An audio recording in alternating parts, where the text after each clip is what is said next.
Stepney's visit to the Fat Controller's Railway was coming to an end.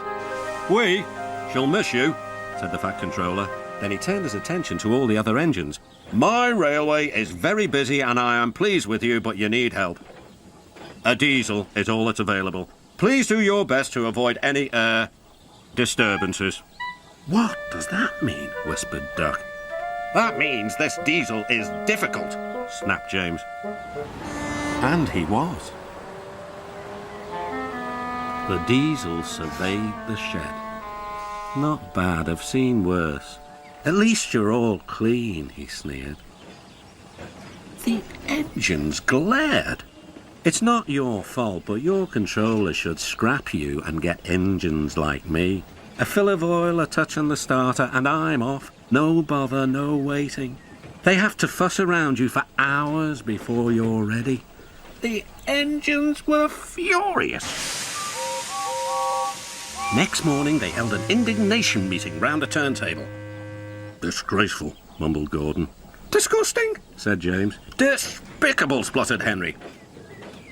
"To say such things to us," cried Donald and Douglas. "It's to teach him a lesson we'd be wanting. Now how do we do it?" The chance came sooner than expected. The diesel was purring comfortably. An inspector watched the fitter making final adjustments. The wind tugged at the inspector's hat. The diesel was ready. "Look at me, Duck and Stepney. Now I'll show you something." He rolled proudly towards his coaches.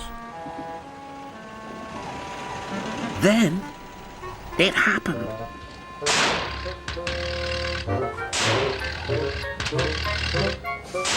Shaking and spluttering, the diesel stopped.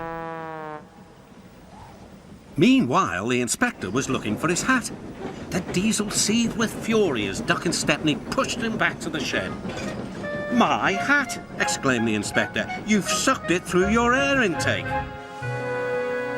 "Bother your hat," said the Fat Controller. "The heavy train's due out. You'll have to take it, Duck. Stepney, will you help, please?" "Thank you, sir," cried Stepney. "I'd like a good long run on my last day."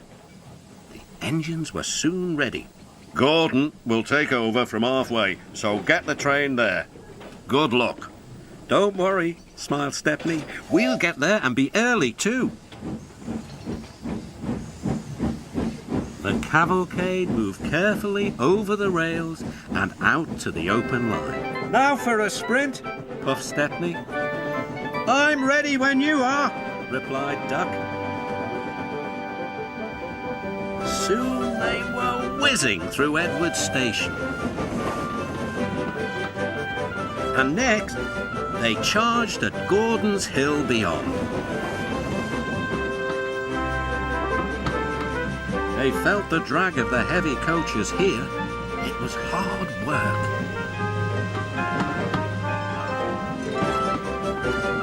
At last, they were running smoothly along the line towards the big station.